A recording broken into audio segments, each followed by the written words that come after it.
Let the maid unpack the stuff. We're gonna grab some lunch to celebrate the move, so make sure it's all done by the time we get back.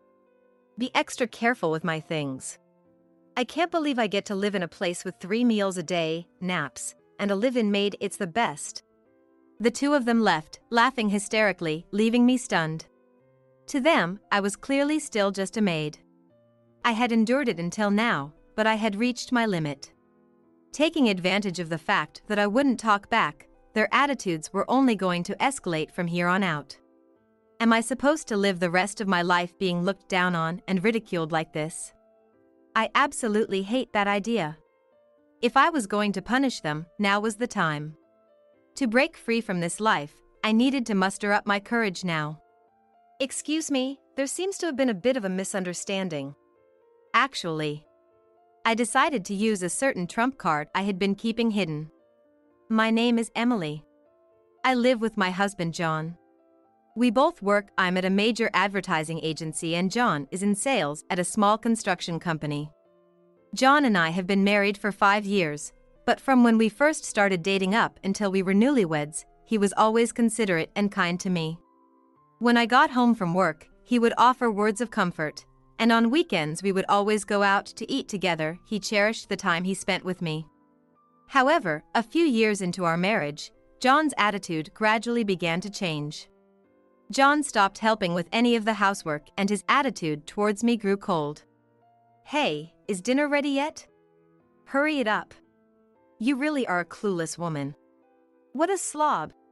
When I would come home tired after working overtime, as soon as John saw my face he would start demanding dinner. John had already come home, taken a shower, and was relaxing on the living room sofa playing on his phone, but I had to start preparing dinner immediately after getting home. We both worked, but no matter how much overtime I did, no matter how tired I was from work, all the housework was my responsibility. I work too, you know? Why do I have to be the only one doing the housework? If you get home earlier, you could at least try to be a little more considerate. Housework is your job, isn't it? Why the hell should I have to do it? John retorted with a sullen expression.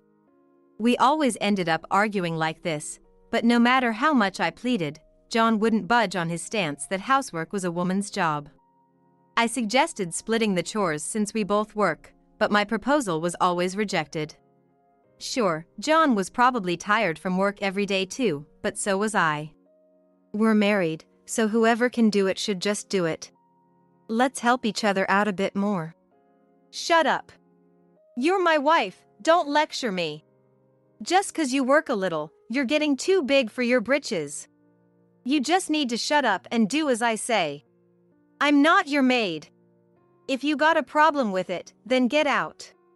Though I doubt any man would take a mouthy woman like you. Now that you get it, hurry up and make dinner. I'm starving here. Saying that, John flopped back down on the sofa and started playing a game on his phone. Why is it only me? Letting out a small sigh, I mustered my tired and sluggish body to start preparing dinner. If we're married, I think we should help each other out day by day, but John insists that as the man, it's only natural for his wife to obey him. I couldn't tell when we were dating, but John's values were quite old-fashioned. In dual-income households, most families probably split the housework, but John wouldn't budge on his insistence that even if both spouses work, housework is still a woman's job. No matter how busy I was with work, as a woman I was supposed to obey him and do the housework perfectly. Even as I thought about how I was being treated like a maid, I remembered how kind John used to be. Believing that someday he would go back to how he was, I endured my husband's treatment. Amidst all this, we got a call that John's father, my father-in-law, had fallen ill and been hospitalized. When he underwent a detailed examination at the hospital, advanced cancer was discovered. My father-in-law was forced to be hospitalized and focus on treatment. Emily, I'm always putting you out like this. You're busy too, and I'm causing you trouble. Not at all. This is the least I can do. After he was hospitalized, visiting my father-in-law's hospital room in between work became part of my daily routine. It was to bring back laundry and drop off daily necessities, but more than that, I was worried about my father-in-law's condition. I had built a good relationship with my father-in-law since I first married John. So when I was suddenly told he had cancer, I was so shocked I couldn't stand it. However, I couldn't show a gloomy face in front of my father-in-law, so I tried to act as cheerful as possible. I wish there was some way I could thank you for all you're doing. I'm coming here because I'm worried about you. Please don't concern yourself with that. Like this, my father-in-law always offered me words of appreciation and comfort. But on the other hand, my mother-in-law was terrible. Even though her husband was hospitalized, she kept saying she was busy every day and never once visited the hospital. In spite of that, since she was bored being at home alone, she frequently imposed herself on us at our house. I had some errands nearby, so I thought I'd drop by. Hey, I'm a bit hungry. Give me something to eat, will you? Even though it was a precious day off, my mother-in-law came to visit in the middle of the day without any notice. Could you please consider visiting your husband in the hospital, even just for a little bit? He hasn't been doing well lately. Huh? You think you can order me around just because you're the daughter-in-law? You've sure gotten full of yourself. That's not my intention. But it seems his condition is getting worse by the day. We don't know when he could take a sudden turn for the worse. Despite the treatment, my father-in-law's symptoms weren't improving much. My mother-in-law and John hardly ever visited his hospital room, but right now father could have an emergency at any time. I'm busy with my own things. I'll go when I feel like it, without you telling me. You're making me feel sick. Perhaps angered by my words, my mother-in-law started raging. She says she plans to go, but she probably won't actually visit my father-in-law in the hospital. My mother-in-law has quite a lazy personality, with the bad habit of pawning off anything bothersome onto others. They've been married for many years, so you'd think she'd be worried that her husband is sick, but even with my father-in-law hospitalized, my mother-in-law wouldn't stop acting selfishly. In spite of that, she orders people around and works them to the bone, so to be honest, I really hate my mother-in-law. However, I can't just ignore John's mother, so I have no choice but to go along with her demands.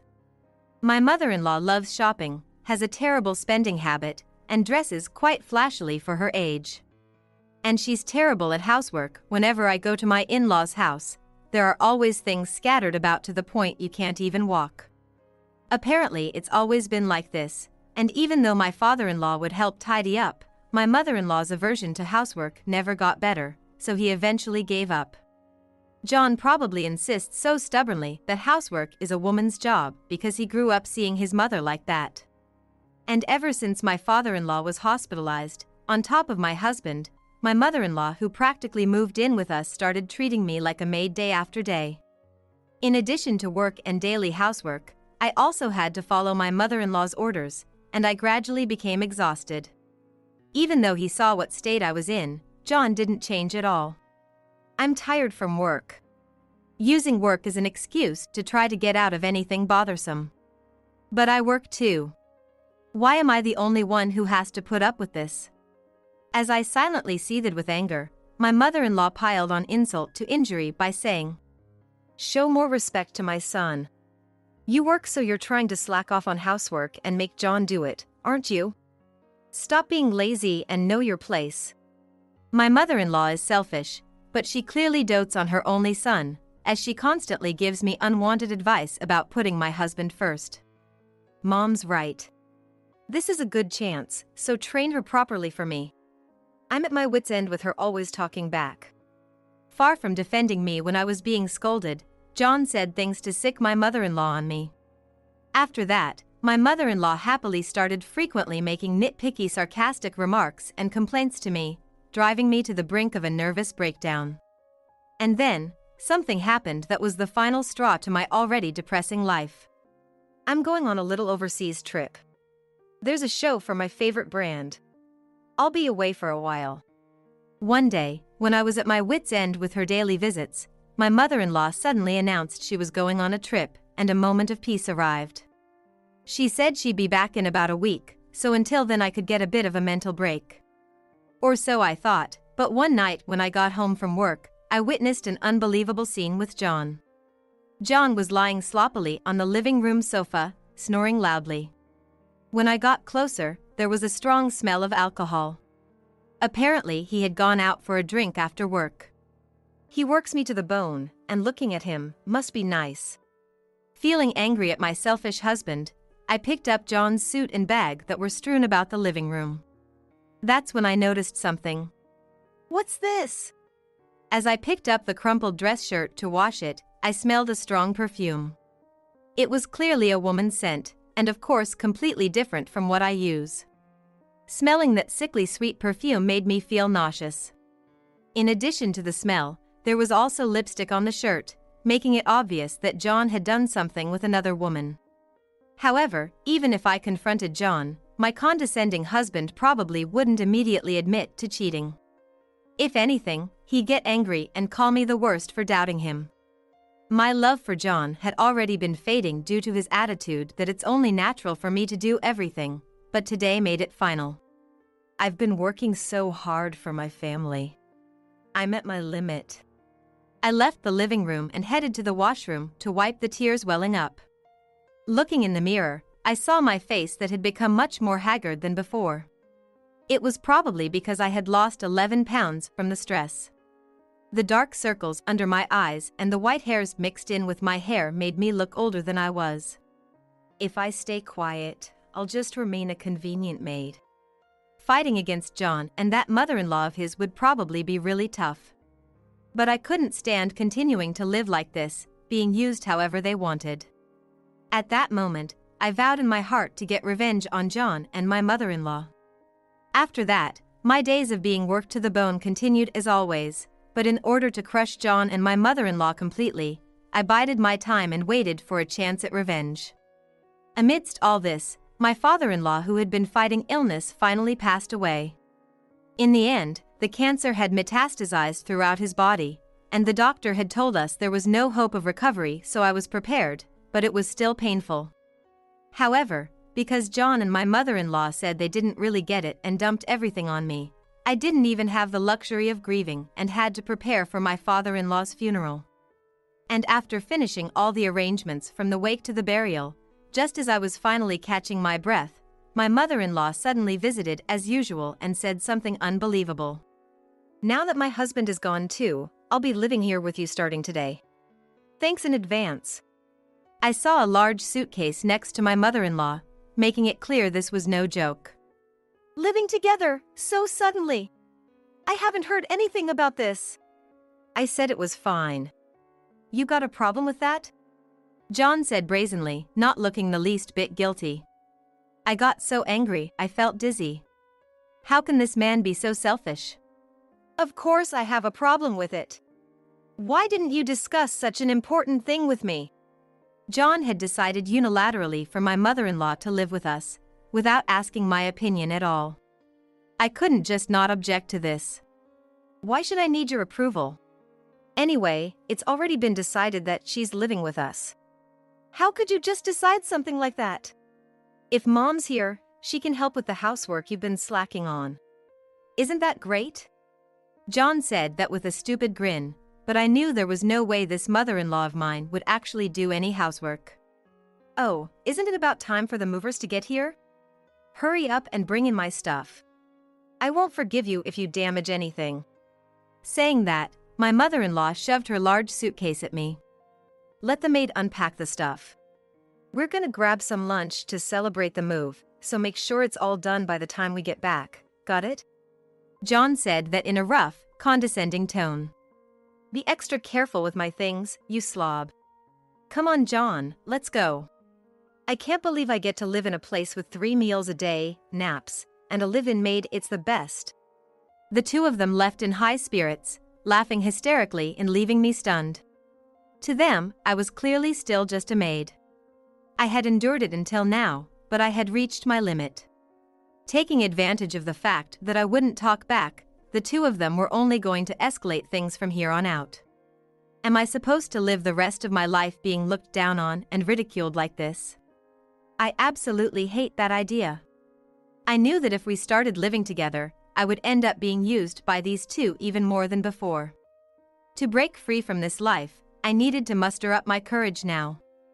Fortunately, I had a certain trump card in hand to send John to rock bottom. If I was going to punish them, I thought now was the time. Hello.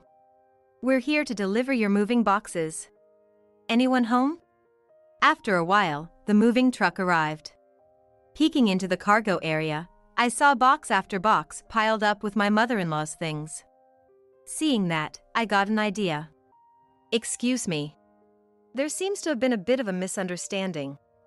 Actually, I made a certain request to the driver and got everything ready for John and my mother-in-law's unpacking. The two of them would surely be furious when they got back. Secretly gloating that I could finally have my revenge, I was left home alone. A few hours later, the two of them came back and saw me relaxing in the living room, not unpacking at all, and their expressions turned angry. Oh, welcome back. What are you doing lounging around without unpacking? Huh? I finished taking care of all the stuff though? Don't lie. There's no way you could put away that much stuff so quickly. Hey, wait a minute. My stuff isn't in the house anywhere. What's going on? Where are my things? My mother-in-law noticed that her things were nowhere to be found inside the house and let out a hysterical scream. I told you, I put away the stuff properly. At your mistress's house, that is. What? What are you saying? Playing dumb is pointless. I hired a private investigator to look into it. You're cheating, aren't you? When I realized John was cheating, I had secretly asked a detective to investigate him. The investigation revealed that on days John came home late saying he was busy with work and had to do overtime, he was always meeting up with his mistress. I don't know what you're talking about. And don't change the subject. I'm asking where you put Mom's stuff. I already told you, I sent it all to your mistress's place. I asked the moving truck driver. I told him the address was wrong and to deliver it there. The detective had uncovered everything about the mistress. I had information on her age, the family she lived with, and her address. So I sent my mother-in-law's things to that mistress's house. Why would you do that? John's face turned pale with agitation. Just confronting you about the cheating wouldn't be any fun. Do you have any idea how much you've looked down on me until now? And my punishment isn't just about the stuff. Seeing John get nervous about what else there could be, I thrust something at him. It was photographic evidence of his cheating that I had gotten from the detective in advance. It showed John walking arm in arm with an unknown woman, looking intimate. How about that? Irrefutable proof of cheating. Secretly taking photos is cowardly. Which is more cowardly? Dumping everything on me and then cheating is the height of betrayal. This is ridiculous. Why are you sulking? You're lacking in charm as a woman, that's why you're consumed by these delusions. There's no cheating. Deny it all you want, but I wonder what conclusion your company will come to. Huh? You told the company? Why would you do that? I had also sent the photos of the cheating scene that I got from the detective to John's company. That's right. Because your company isn't unrelated to this either. John's mistress was an unbelievable person. The mistress is the CEO's wife, right? I added a note saying that office affairs seem to be rampant at your company. I can't believe you went after the CEO's wife. If it gets out, you'll definitely be fired. Presented with irrefutable evidence, John was at a loss for words. It's your fault. It's no wonder John cheated on you. He got sick of you not knowing your place as a wife. My mother-in-law shouted, trying to defend John. Well then, why don't you go make that claim at the mistress's house? I'm sure the CEO will listen to you. He'll be furious though. When I said that, my mother-in-law hung her head and fell silent. What have you done? You reap what you sow, don't you? Going after the CEO's wife. If it gets out, of course there will be consequences. John's face turned pale at my words. Don't be ridiculous. Get my precious things back. I have brand name items I've bought over the years. My mother-in-law, for her part, turned bright red with anger upon hearing her things had been sent to a total stranger's place. She yelled at me to go to the mistress's house right now and get her stuff back, but of course I had no intention of doing that.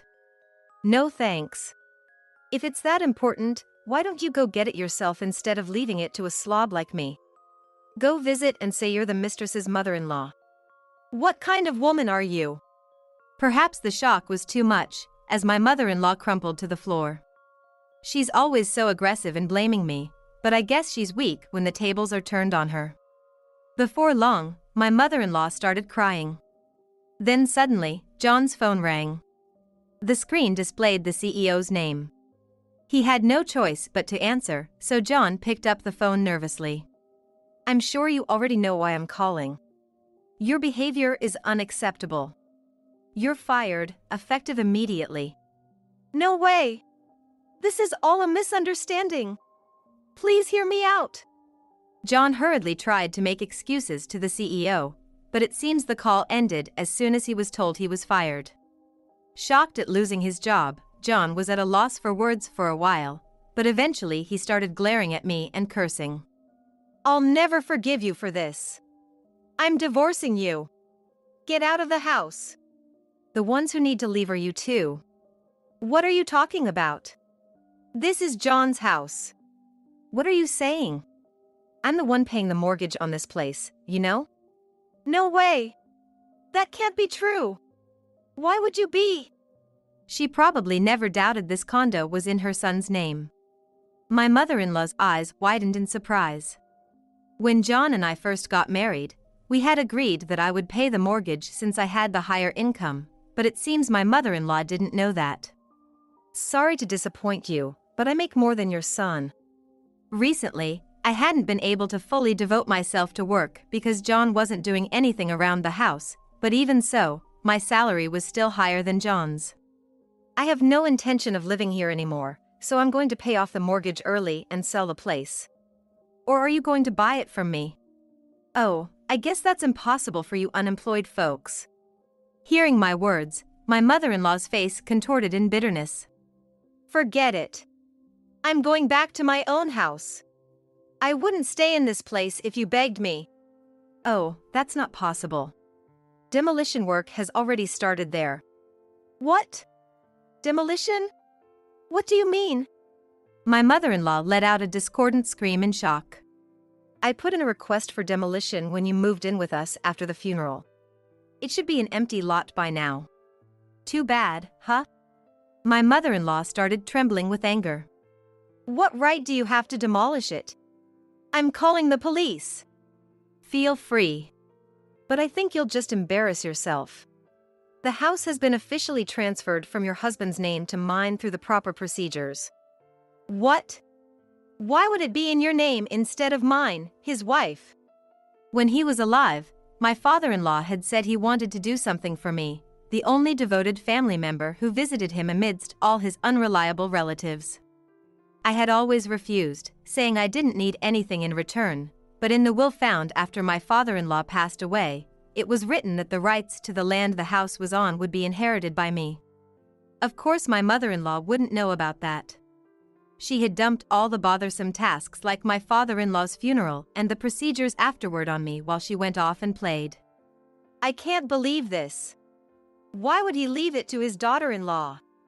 I wasn't looking after your husband hoping to get something out of it. But I'm sure your husband didn't want to leave anything to you two who hardly ever visited despite being family. No. Then where am I supposed to go now? At this rate I'll be homeless. I suppose so. But it's all a result of your own actions. Go wherever you want. Wait, what I said earlier was just getting carried away. You're not really telling us to leave, right? Right? What are you saying at this point? I'm serious. Now hurry up and pack your things and get out. Oh, good thing I don't have to go to the trouble of packing for you. You two can go get your stuff from the CEO's house together. When I said that, both John and my mother-in-law slumped in defeat. With the photos as irrefutable proof, it seems the mistress ended up getting divorced. And I thrust divorce papers at John too, pressing him to fill them out. But John clung to me tearfully, begging me to reconsider and give him another chance. I was wrong. I'll change my ways from now on. So please reconsider the divorce. Losing everything like this made me realize you're the only one for me, Emily. He may be acting meek now, but now that he's jobless and homeless, he's probably only pretending to reflect because it would be a problem for him if I divorced him. I had absolutely no intention of choosing to continue being married to John as if nothing had happened. No way. I bet you're not reflecting from the bottom of your heart anyway. From now on, you'll be living with your mother. I never want to be involved with you two again. Even when I refused to reconcile like that, John whined about not wanting to for a while, but when I said I would increase the compensation for his cheating if he didn't agree to the divorce, he reluctantly stamped the papers. After that, having nowhere to live, the two of them had no choice but to move into a cramped, cheap house. Fired from his company and jobless, John started job hunting, but apparently he's having a hard time finding a place that will hire him. And no wonder the CEO, his mistress's husband, had pressured the industry and put out a notice not to hire John. To earn money for living expenses, John is apparently doing temp physical labor jobs for the time being.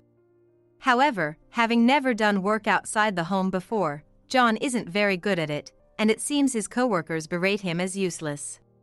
Due to financial difficulties, my mother-in-law has had to sell off her brand name items, and the shock has made her senile. Recently, she started wandering at night too, so it seems John is having a really hard time. As for me, I sold the house and rented a new place near my company. In my new home, I got a fresh start on a new life. Being betrayed by John left emotional scars, so I decided I was completely done with dating and marriage for a while and threw myself into my work that I had been holding back on for housework. Recently, my performance at the company has been getting recognized, and there's even talk of a promotion. Glancing in the mirror, there's no trace of my haggard face from when I was living with John. Instead, I saw my own face full of motivation. If I had stayed as John and my mother-in-law's maid, I probably wouldn't have the life I have now. Feeling grateful to my late father-in-law who gave me this chance and opportunity, I devoted myself to work again today. Several months have passed since divorcing John. My hard work was acknowledged and I was promoted to a new position. My salary went up from before too, and I'm enjoying a comfortable single life. I had thought I was done with romance for a while, but recently I started dating a man I met through a friend's introduction.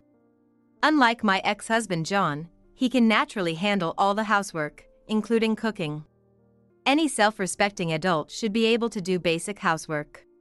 He says, "Meeting such an independent man, I'm truly glad, as he doesn't even compare to John. We're living together now, but I intend to marry him eventually.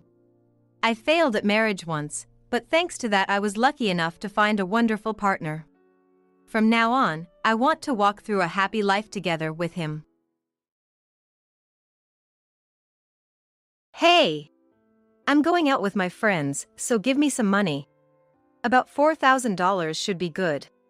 No way, that's too much money. What? So you married my dad, a doctor, just for the money after all? That's why you're so greedy about money. You're really a nasty woman. Due to an illness, I can't live a normal life without a ventilator and need a wheelchair to go anywhere. Despite my condition, my husband, who was willing to marry me, had a problem child from a previous relationship. His son, now a college student, planned a trip with his friends and asked me for money. However, with the monthly expenses for the ventilator rental and other costs, I couldn't afford to give him that much. That's impossible. Ugh. You're really annoying. Always acting like a mom, and if you're not useful, you might as well leave. Just disappear. After insulting me, he unbelievably unplugged my ventilator and stole the money from the dresser, leaving the house. I was left struggling to breathe. I'm Sally, 42 years old. Now, I'm happily married with a husband and a 15-year-old son, but there's something inseparable from my life. A ventilator. Since childhood, I've been ill. While other kids played outside, I preferred reading and watching movies. Of course, I wanted to play outside, but my body just couldn't keep up. Don't you go out to play? Going outside tires me, so today I'll read the book I got recently. I see, but staying indoors all the time will make you weaker. Try to go out sometimes and play with others. Okay. Back then, my parents didn't suspect any illness, probably just thought I naturally had low stamina. But when school started and I fainted during a physical education class, they realized something was wrong. Initially thought to be heat stroke, hospital tests revealed a rare illness. I can still live normally now, but the doctor told me that gradually I will lose more and more of my physical abilities. I remember that very clearly. Am I sick? It seems so, but it's okay. The doctor will surely cure you, and you'll be able to play with everyone again. So, can you believe that, Sally? As a young child, I understood that my condition might worsen or might not be curable. My parents tried their best to encourage me, but I could sense their deep anxiety. I see. But nobody really knows what the future holds. I didn't take the situation too seriously, being optimistic about the future. However, as I grew older, even a little walk would leave me breathless. And I had to attend online classes at high school. Life became confined to my home and hospital visits, and I couldn't find joy in my life. How was your study today, Sally? It's getting more difficult, isn't it? Leave me alone. Don't just come into my room. I'm sorry. Do you need something? If not, please leave. I knew I was wrong to talk to my parents that way, especially since they always supported me. I was a high school student, and deep down, I understood that. I wondered why I lashed out at my parents like that. They hadn't done anything wrong. Despite understanding this deep down, I couldn't control my emotions and often felt self-loathing for my behavior. Looking around, everyone was putting on makeup, dressing up, and heading out shopping. When I saw people on social media enjoying their high school life, going for a trip during their breaks, it really hurt. Why couldn't I enjoy life the same way? In middle school, I didn't make many friends because I was different, and attending online classes at high school meant no new friends. Conversations were limited to my family. And I began to feel like I was trapped in a birdcage. Why is it just me? Why wasn't I born healthy? I once blurted out to my mom when I couldn't control my emotions. She apologized for not being able to give birth to a healthy child. Of course, my illness wasn't her fault. I regretted saying that to her, realizing that maybe my parents were suffering more than I was, but at the same time, I acutely felt the unfairness of the world. However, when I turned 20, I got a job at a major company through a disability program. I could earn my own money and found hobbies I could do from home. I was growing mentally and began to find joy in life. Then, before I knew it, I was 30. How have you been feeling recently? Are the medications helping to stabilize your condition? Thanks to the new prescription you gave me, I'm able to live much more comfortably. That's great to hear. On a visit to the hospital, where I went weekly, a new doctor arrived. He was older than me, with a very calm demeanor. He sincerely dealt with my illness, and since my only interaction with the opposite sex was at the hospital, it became a sort of sanctuary for me. As we got closer, he suggested that it would be good for my health to go out occasionally when I felt well. So, I boldly asked him out for a meal. I've been wanting to try the Italian restaurant right in front of the hospital. Let's go. Actually, you're my last patient for the morning. How about now? It was my first time having a meal with a man, and I was really nervous, but I had a great time.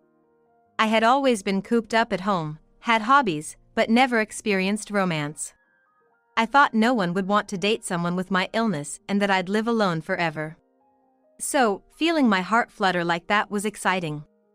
I experienced a feeling of exhilaration and a quickening heartbeat like never before. While it was exciting, it was equally exhausting. After that day, we started going out for meals. He would compliment my looks and call me pure and wonderful, and I had feelings for him too. It didn't take long for us to become a couple. I want to support you forever. Will you marry me? When he looked into my eyes and said that, I felt it was my only chance at happiness in life. Of course, my illness was a factor. I couldn't go out much, and all my work was done from home.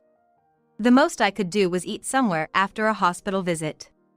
Staying overnight somewhere seemed impossible, and marrying me would bring various restrictions. He had been married before, so he knew more about married life than I did. In this situation, he chose me as his partner for remarriage. I couldn't have been happier, feeling it was destiny. I'm looking forward to our life together. Me too. And I'm not sure how he'll react, but I'll talk to my son today. Maybe we can start living together next month? Of course. I'm not in a hurry, and I want us to be a wonderful family. His challenge wasn't just my illness.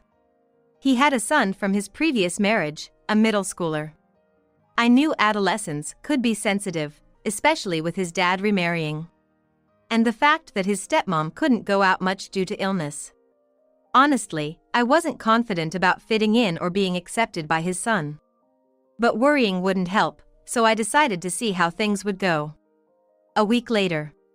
Well, at his age, I don't think he'll talk much, but his room is separate, so it should be fine. We should plan to move in together next month. Are you sure this isn't too soon? He's in his rebellious phase. If he didn't like it, he would have said so. But he didn't show any signs of that. He's been without a mother since he was little, so I think he's been lonely. Please help me out. He was right. As a doctor, he was often busy. Night shifts were common, and being motherless must have been hard for his son. I didn't think I could replace his mother, nor did I intend to be presumptuous, but I wanted to alleviate his loneliness if I could. That's what I was thinking. So began our life together. Looking forward to living with you. Yeah.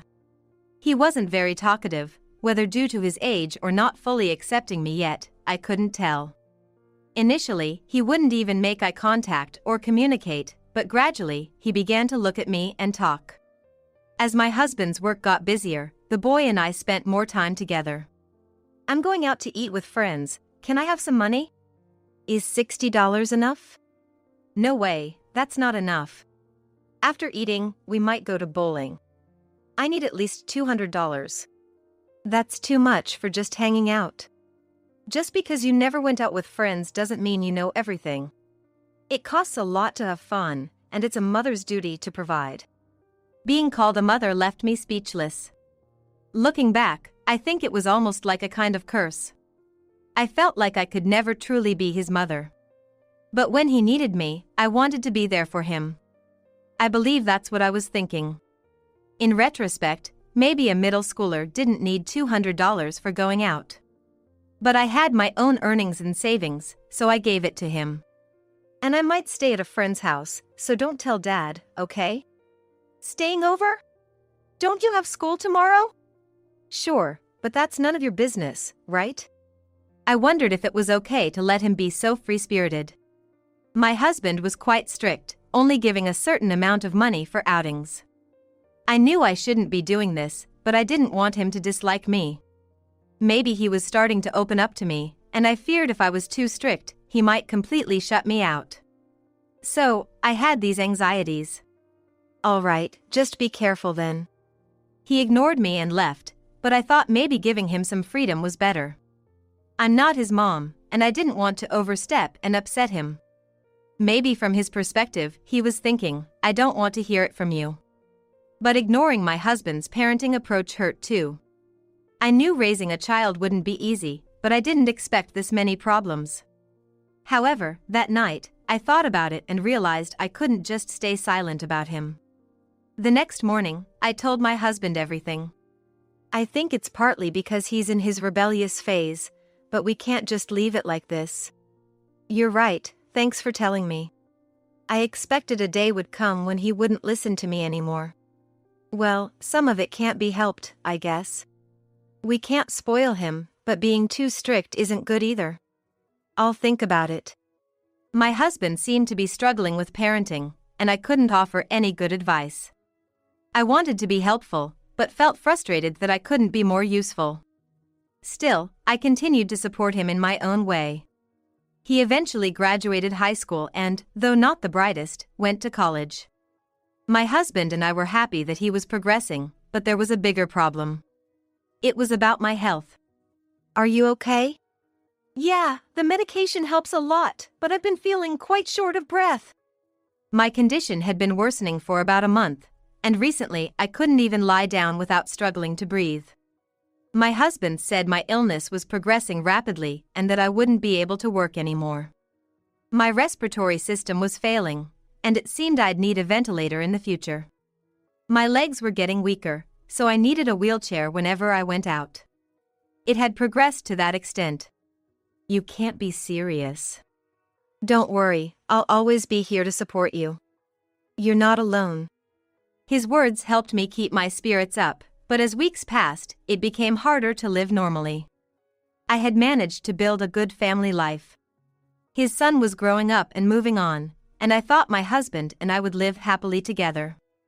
But then I became dependent on a wheelchair and ventilator, unable to do anything on my own. I didn't want to be a burden to my family.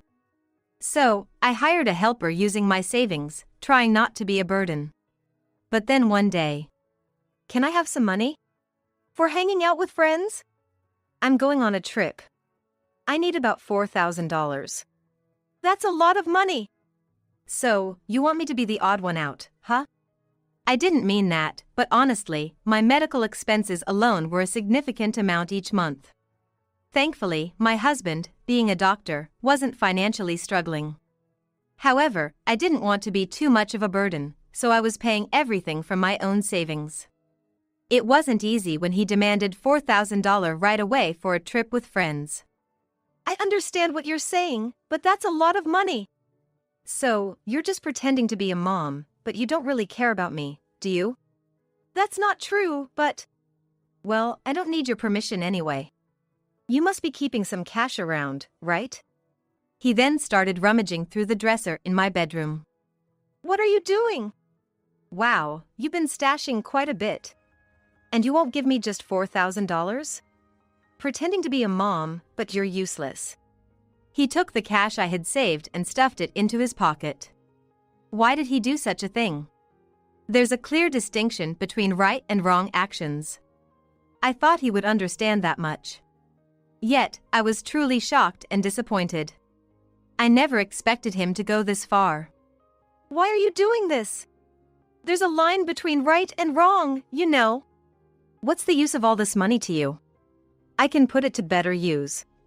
Stop it, it's not too late to put the money back. You're annoying. I only stuck around because you were good with money, but you're just a nuisance. Just disappear. I was shocked and disappointed. I never thought he would go this far. Suddenly, he unplugged my ventilator. What is he doing? Why don't you get help from your dearly beloved husband whom you married? Oh, but maybe you married him not because you loved him, but for his money. He left me there, and I started to panic. I can breathe without the ventilator. But it felt like I had sprinted a marathon. My husband was still sleeping after his night shift, and I couldn't make it to his room. I collapsed, struggling to breathe, desperately trying to keep conscious. About 30 minutes later, my husband luckily found me on his way back from the bathroom. Are you okay? What happened? Well, I was relieved to be saved, but more than that, I was terrified to have discovered the true nature of my husband's son. The thought of living with such a person was unbearable. I told my husband everything that happened, the threat to my life, and how his son smirked as he took my money and left. My husband was visibly angry, trembling slightly with clenched fists. I knew he was furious, but I felt grateful that he was on my side. I'm so sorry for what my foolish son did. It's not your fault, but I can't live with him anymore. Of course, I agree.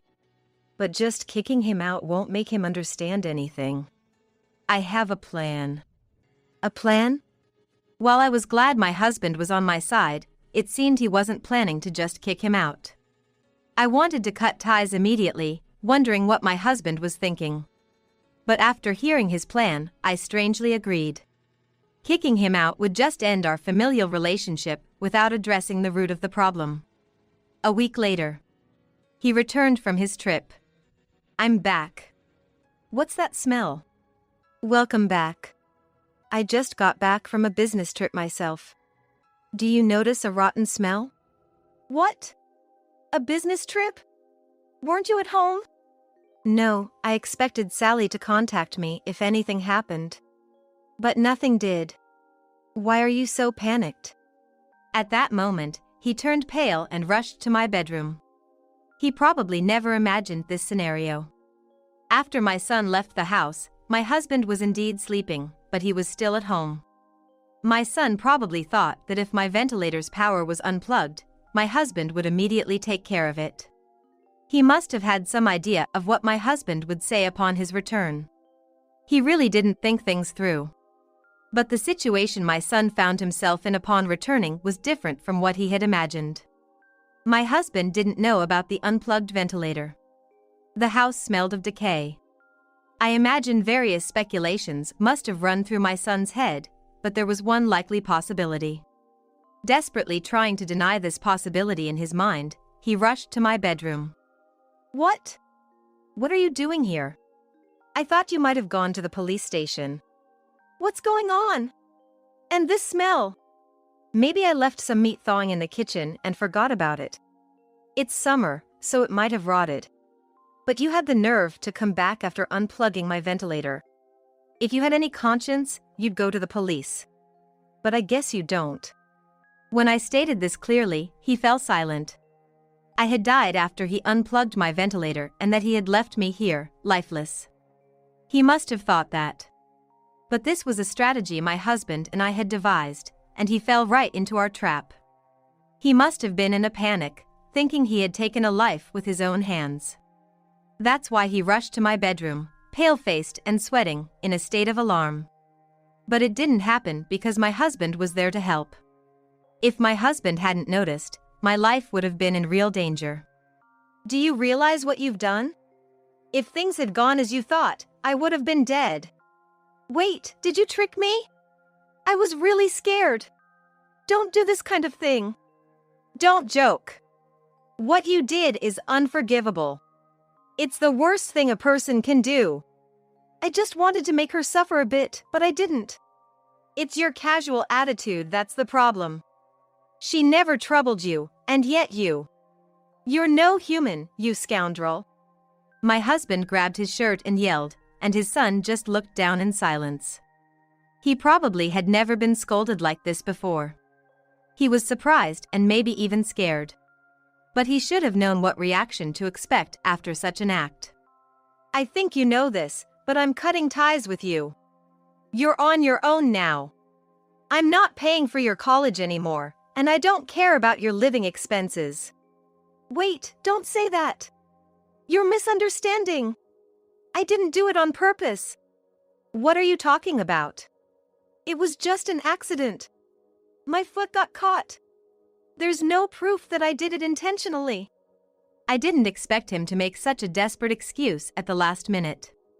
After being scolded so harshly by my husband, I thought he might have reflected on his actions. But as soon as he realized he was being disowned, now without financial support for college or living expenses, he might be thinking he can't live this way. He resorted to making excuses. He's truly done as a person. Not a hint of apology or remorse towards me. My husband yelled at him for a reason, but he seemed to not understand at all. However, my husband looked utterly disgusted with his response. Can I believe you're still not apologizing? Saying there's no proof? Your actions were all recorded on camera. Recorded? What do you mean? We installed monitoring cameras for any emergencies. I've seen all the footage, and it's all recorded, including your horrible words to her. He didn't know about the camera in my bedroom because he never cared to check. But that's not the issue. The problem is that he continued to lie to my husband until the very end. Why couldn't he just apologize honestly? Even if there had been no camera, admitting his actions and apologizing might have led to forgiveness from my husband. But instead, he chose to escape his guilt. With no more excuses and nowhere to run, he suddenly began to apologize. I didn't want to see such a performance, but I remained silent. I'm really sorry. I'll apologize as many times as needed and reflect on my actions. Please forgive me. Choose now. Leave immediately or get reported to the police. With the camera footage, you know how serious this could be, right? Wait, are you really going to turn your own son over to the police? What you did doesn't deserve to be called son. A person who treats others like tools has no rights. You're no longer my son. When my husband spoke those words, he collapsed to his knees and began to cry. After always exploiting me and smirking whenever he received money, he had lost all his smugness. He might be regretting and reflecting on his actions now. Or maybe he's just regretting, not truly reflecting. But seeing him so miserable doesn't change my mind. I won't forgive him.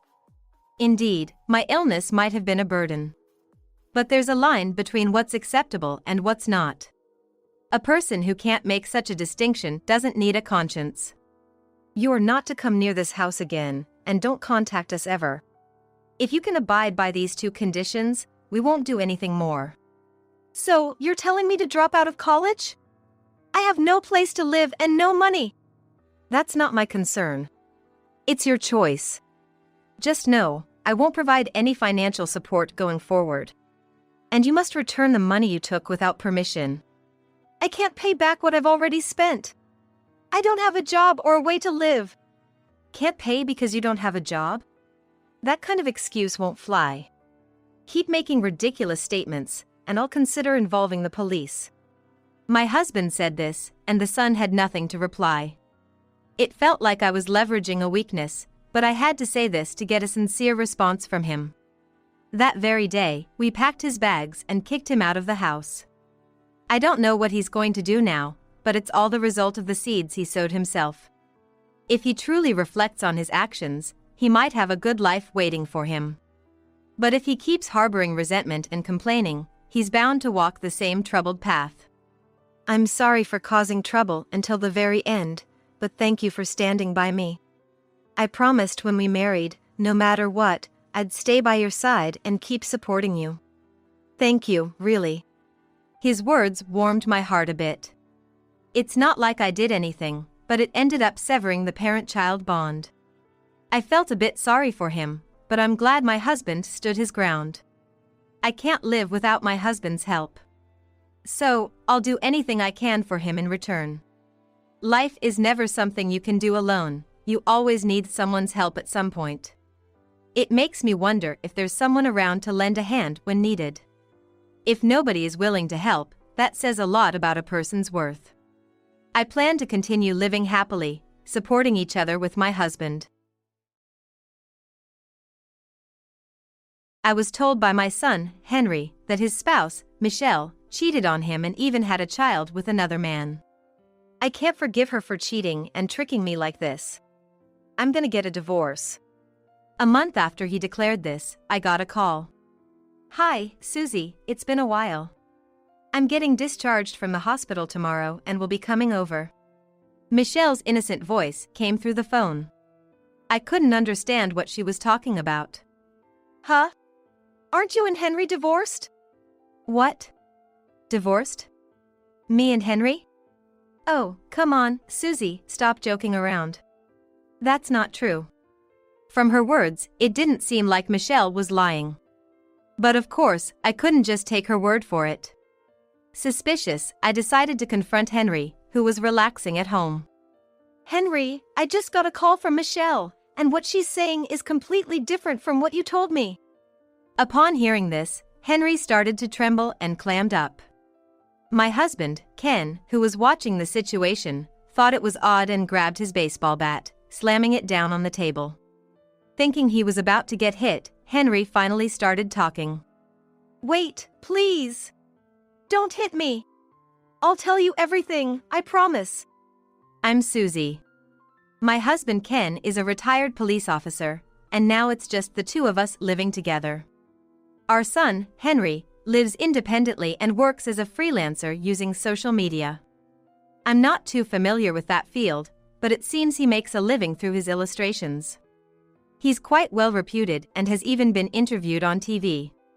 Ken, having been a cop, initially didn't understand Henry's line of work. But now, he seems to have come around to accepting it. Since retiring, Ken has mellowed out and helps around the house, something he never had time for before. We live in a house with a garden, and I was looking forward to gardening with Ken. Then, on a sunny day, as we were tending to the garden, Henry suddenly showed up. Ken and I stopped our work in surprise. Henry, this is unexpected. Henry was grinning. I just heard you guys having fun and wanted to check it out. What's with that grin? Got a problem? Ken seemed a bit embarrassed. He scowled and silently resumed weeding. Don't be like that. So, what brings you here? Well, I have some important news. Suddenly, Henry's expression turned serious, making me brace myself for what was to come. Well, it's not ideal to talk while standing, so please have a seat, I suggested. Henry and I sat side by side on a small bench in the garden. Ken seemed concerned but chose not to join in the conversation, busily continuing to pull weeds. I'm thinking of getting married. Really? Congratulations! I was genuinely happy for Henry's marriage. Ken, clearly surprised, stood up to look at us. So, who is she? Henry grinned again. Her name's Michelle. And she's actually outside our house right now. What? Huh? Ken and I exclaimed in unison. This was too sudden, and I wasn't prepared at all. Hold on. I can't meet her without even putting on makeup. It's fine. Being natural is best. Michelle is a good person, no worries. I'll go call her. Watching Henry go to call Michelle, I sighed. Looking at Ken, he seemed just as incredulous, shaking his head at me. Well, that's just like them. Always like this. What a predicament. Well, it can't be helped. It'd leave a bad impression to send her away after bringing her here. Soon, Michelle arrived, led by Henry. Under the afternoon sun, she looked radiant. Her clothes and mannerisms were charming, and she seemed well raised. I felt embarrassed about my own attire, impressed as I was by Michelle. Mom, Dad, let me introduce you. This is Michelle. Nice to meet you. I'm Michelle, Henry's girlfriend. Thank you for coming here. Normally, we should have greeted you properly inside, not out here in the garden. Oh, that's all right. What a lovely garden you have. So many beautiful flowers. May I help out sometime?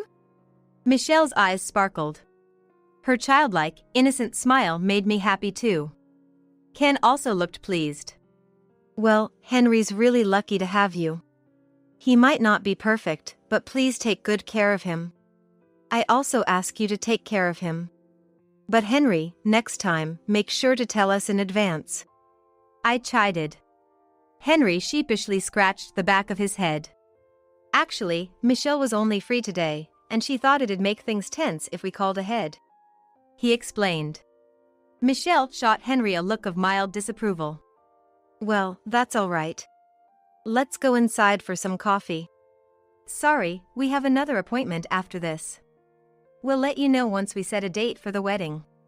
With that, the two of them left us standing in the garden. It all happened so fast, it felt like a daydream. What just happened? It's fine. Times are different from when we were young. They're both responsible adults, so it'll be all right. I guess so. Despite my worries, Henry and Michelle got married without a hitch. They seemed to be doing well even after their marriage. Living not too far from us, Michelle would come to help us out whenever she had time. We'd chat and garden together, and she'd ask to learn my recipes. Ken and I grew quite fond of her, always looking out for her. There didn't seem to be any mother-in-law and daughter-in-law issues, and our relationship was very good. However, Michelle seemed tired. Dark circles under her eyes and slightly hollowed cheeks. One day, while eating snacks, I decided to ask her. Michelle, you seem tired lately. I'm worried. I've been busy with work. Michelle was hiding something. I could feel it. Ken sensed it too and spoke gently. Michelle, don't hesitate to talk to us. We're family. It's only right to share concerns. Michelle remained silent for a while, munching on her snacks. Then, tears started to fall from her big eyes. Actually, Henry hardly helps with any housework. I understand we're both busy with work, but it's really tough when he doesn't do anything. With that, she bowed her head, her shoulders shaking. She was too sincere to complain about Henry to us, probably bottling it all up. I hugged her gently and whispered, I'm glad you spoke up. We'll talk to Henry, don't worry. We're on your side, Michelle. Thank you. I immediately scolded Henry over the phone. He fumbled for words, making excuses about being busy at work. Cut it out. Being busy is no excuse. Marriage is about supporting each other. I understand. Henry seemed to take it to heart, and it looked like Michelle's burden was lightened. Seeing her cheerful again, I felt relieved. She's such a good person, Henry should be working hard to make her happy. A few years later, in the spring, Michelle told us she was pregnant. My husband and I were thrilled at the prospect of seeing our first grandchild, but things didn't go smoothly. Michelle suddenly fell ill and, after being examined at the hospital, was found to be in a critical condition. She was diagnosed with preterm labor and had to be hospitalized. We prayed desperately for a safe delivery. Thankfully, our prayers were answered, and Michelle gave birth safely. She had no postpartum issues, but to be cautious, she stayed in the hospital for a while and planned to spend some time at our house after being discharged. I was eager to see my grandchild, but I knew Michelle's health wasn't fully recovered. About a month after, we had only made congratulatory phone calls. On a rainy day when we weren't gardening, Ken and I were watching TV. Suddenly, Henry came to our house and burst into the living room, crying out loud, "Dad, Mom, I can't stay with Michelle anymore." We were both so shocked we couldn't say anything. What do you mean? You just had a child. Why would you say that? Exactly. Start explaining. Sniffling, Henry pulled a crumpled piece of paper from his pocket and placed it on the table. Michelle's been acting weird for a while. She said she was visiting my parents, but she wasn't really coming here. She's been cheating. Ken and I exchanged looks of disbelief. We knew she visited us often, so Henry's words seemed hard to believe.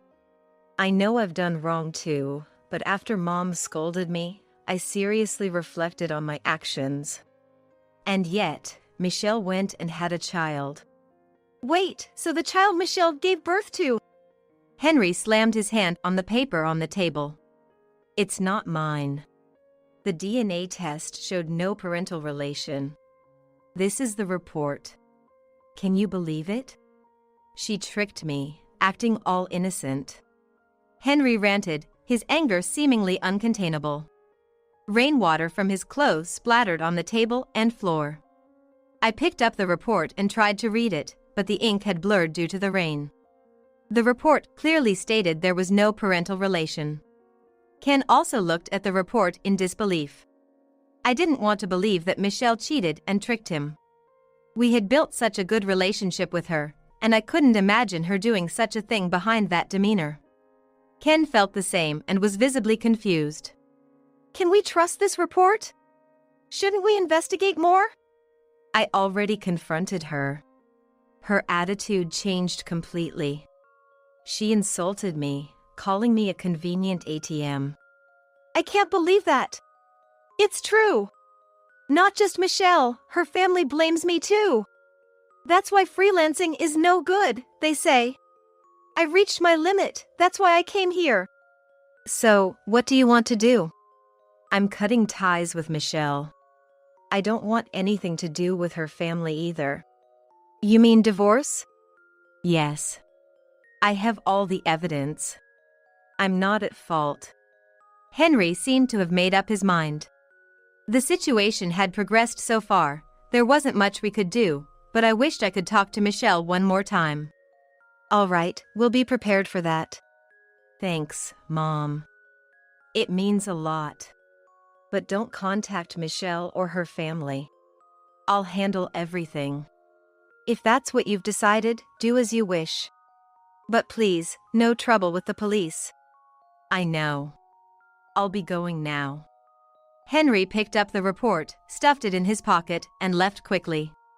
After that, we went through some gloomy days. There would be no more Michelle helping in the garden, no more requests to teach her cooking, no seeing our grandchild. It was a saddening thought. I thought we were starting a more joyous chapter in our lives, but this felt lonely. Ken didn't say it, but he seemed lonely too, quietly weeding the garden. Then, one day, about a month into this somber routine, we got a phone call. Hello, this is Susie. Oh, hi Susie. It's been a while. I'm feeling much better and will be discharged from the hospital tomorrow. I'll be heading your way with the baby, so please be ready. Michelle's innocent voice came through. I couldn't understand what she was talking about. Huh? Aren't you and Henry divorced? What? Divorced? Me and Henry? Oh, come on, Susie, stop joking. That's not possible. I was utterly confused and explained to Michelle what Henry had said. At first, Michelle was incredulous, but she got seriously angry when I mentioned the trickery accusation.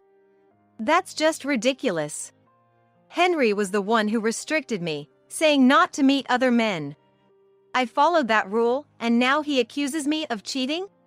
Unforgivable. From her words, it didn't seem like Michelle was lying. But of course, I couldn't just take her word for it. Okay, I understand. Henry is actually at home now. I'll talk to him. Please do. Right after I hung up the phone, Ken came back from the garden. What's going on? A little issue. Is Henry in his room? I think so. I heard some talking. I immediately entered Henry's room. He was on a call on his computer, but quickly shut the screen off as I walked in. What the? At least knock before you enter. Sorry. I made some coffee. Wanna have some? Henry seemed to sense something was off, but followed me to the living room without protest. However, there was no coffee there. Hey, there's nothing here. Just sit down. I sat Henry on the sofa and explained my phone conversation with Michelle. Henry started shaking as he listened. He refused to respond to any further questions. Ken, sensing something was off, picked up a baseball bat and slammed it on the table. Henry! Speak up. We can't understand if you stay silent. Deny it if it's not true. Henry remained silent, so Ken raised the bat as if to hit him. Thinking he was going to be hit, Henry finally spoke. Wait! Don't hit me! I'll tell you everything. Please! Hearing this, Ken lowered the bat. All right, speak up. Henry finally confessed. Michelle and I haven't been getting along. I got tempted and cheated with another woman. So, you're the one in the wrong. I'm not to blame. Michelle ignored me, always paying more attention to you and Mom. I hated that. Ken was furious with Henry's excuses. That's ridiculous. You're the one who cheated. What happened to the other woman? Well, she got pregnant. But it's not like I wanted to get her pregnant. It just happened naturally. Ken, seeing no remorse in Henry, hit him with the bat. You fool! Do you understand what it means to have a child? What have you learned in your life? Henry, crying from the hit, lashed out at Ken. Shut up. You're also to blame. Always acting so high and mighty. Always criticizing everything I do. I'm fed up. So you deceived us because you didn't want to be scolded? Yes. I planned the pregnancy dates so it wouldn't seem odd. If things had gone well, I could have pinned it all on Michelle and left her. Henry, defiant, revealed all his actions. Go ahead, hit me. I'll report it to the police. I'll even post it online. Former cop abuses son. It'll make a good story. You can't be serious. But it's true. That's how things work now. You and Mom are just outdated. Please just stop interfering in my life. Threatened with police action, Ken was unable to do anything. Even so, you're the one who lied. How are you going to explain that? Henry no longer listened to me. Mom, can you just be quiet? If you make too much noise, I'll expose it all online. But I wasn't afraid, no matter what he said. It was clear that what Henry did was unforgivable, regardless of the era. And it was our duty as parents to teach him that. Well, then. If that's how it is. That's right. Keep quiet, and I might even share some of my earnings with you. I'm making good money, you know. Henry grinned, thinking he could buy our silence with money. But that didn't matter to us anymore. Unfortunately, we're satisfied with our lives. Write whatever you want on the internet. I'm going to tell Michelle and her parents. At that, Henry suddenly panicked. He must have realized he had said too much in the heat of the moment. Wait! You can't do that! If her parents find out, it'll be a huge problem. You can't tell them. Ken, fed up, grasped the bat again. Do you really think you can get away with this? It's your fault for concocting such a poor plan. Just accept it. No! I'll write everything online. I'll say it's abuse. Try it if you dare. While Ken was dealing with Henry, I called Michelle and told her everything Henry had said. I told Michelle everything Henry had blurted out. I can't believe it. I've decided. I'm sorry to say this to you, Susie, but I'm going to divorce Henry. I'm the one who should apologize.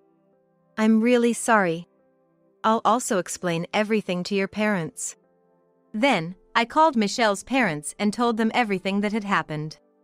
They were furious and wanted to have a meeting at my house the next day, so I agreed. When I told Ken, he took away Henry's computer and phone to prevent him from escaping. We watched him all night to make sure he didn't do anything strange. Henry tried to escape several times, but it was futile in front of Ken, a former police officer. The next morning, Michelle and her parents arrived. Michelle's mother agreed to take care of the baby, so they went to another room. Then the discussion began. I'm completely shocked. Never thought he could be such a person. I'm really sorry. We spoiled him too much since he's our only son. Anyway, Henry, explain yourself. Michelle demanded, her face showing an anger I had never seen before. Henry, too scared to meet her gaze, mumbled something inaudibly. Speak up. I can't hear you. Michelle scolded. Henry then spoke louder, explaining everything. When he got to the part about the false accusation of cuckolding, Michelle's father and she both erupted in anger. How dare you accuse our daughter of such a thing? How far will you go to disgrace her? It's unbelievable. Susie and Ken are such good people, what a shame. Faced with everyone's anger, Henry frantically ruffled his hair, unable to lie or make excuses anymore. After all this, I can't continue our marriage. I'm divorcing you. Please sign the divorce papers right now. You'll also have to pay alimony, Michelle declared, placing the divorce papers on the table. Henry shook his head, refusing to sign. Henry, you think you can say no at this point? You brought this on yourself. Sign it. Ken yelled. Unable to resist, Henry signed under our watchful eyes. And sign this too, Michelle said, handing over a document for a generous alimony and child support. Henry reluctantly signed, but then his attitude changed completely. Don't get too happy just because I signed some papers. What are you saying now? Listen up. I'm a famous person. My work sells for a lot. I have value. If you had just obeyed me, you could have enjoyed the benefits too. Henry's outburst was unstoppable. You'll regret cutting ties with me. You'll come crawling back when you're poor and need money. I'll marry my mistress. I don't care about you anymore. With that, Henry grabbed his phone and computer and left our house. An awkward silence filled the room. I'm so sorry. How could he turn out like this? I couldn't help but cry. Even though Michelle and her parents were the real victims. But honestly, divorcing Henry is the right decision. Michelle is a wonderful person, she'll find someone better. It's not about that. But I'm really glad I met you. If it's okay with you, I'd like to maintain the same relationship as before. Michelle's kindness made me feel even more guilty. But then, her father asked us a favor. Actually, we have a request. Our place is far, and Michelle isn't fully recovered. She also has work. Could you please help take care of her and the baby? We were more than willing. Of course, don't hesitate to ask us for anything. We'll treat Michelle like our own daughter. Everyone laughed, relieving the tension. Michelle's mother and the baby came into the living room. We spent time talking about the baby and enjoying their company. If only Henry realized that happiness isn't about money. He's such a fool. Actually, we were the ones who had been helping him get work. I didn't know that. Yes, but we'll stop that now. He won't be able to work as he used to. Michelle's father's words turned out to be true. Without their help, Henry's work opportunities plummeted. But he was too proud to ask us for help. He went on to marry his mistress and had a grand wedding. However, the divorce and his dealings got leaked online, and he faced a huge backlash. When I saw it on the news, I asked Henry if he was okay. He blamed us for the leak and cut ties with us. It didn't end there. It turned out the child of his mistress wasn't his. It was probably thought that sticking with Henry, who earned a lot of money, would be safe. Ironically, he ended up being cuckolded. Henry's work, once highly regarded, was no longer valued, and his contracts with various companies were terminated one after the other, leaving him with a hefty amount of penalties to pay. Moreover, his careless handling of tax matters led to further reprimands, and he ended up with a massive debt. I wanted to help Henry multiple times, but Ken stopped me. I understand how you feel, but this is his trial. He needs to overcome this, or he'll just repeat the same mistakes. It was clear, though, that Ken was worried about Henry. With nowhere else to turn, Henry would come to our house, claiming his right as the grandfather of the child. However, I made the tough decision not to let him in. He then resorted to shouting outside our house, "Michelle, I was wrong. Let's make up. Let me take care of the child as his father." He was so persistent that Ken eventually had to call the police to drive him away. Thinking of the worst-case scenario, Michelle quit her job and went back to her parents' house with the baby. Henry gave up and returned to his mistress, who appeared to be quite free-spirited. But he endured, unable to make matters worse in public. In addition to that, he was living in poverty due to his debts. When Michelle learned that Henry wasn't coming around anymore, she started visiting us with the baby, enjoying gardening and cooking together. We grew even closer to Michelle's parents and now often go on trips together. We're looking forward to visiting a tourist spot on our next holiday. Despite everything that's happened, we're living very happily.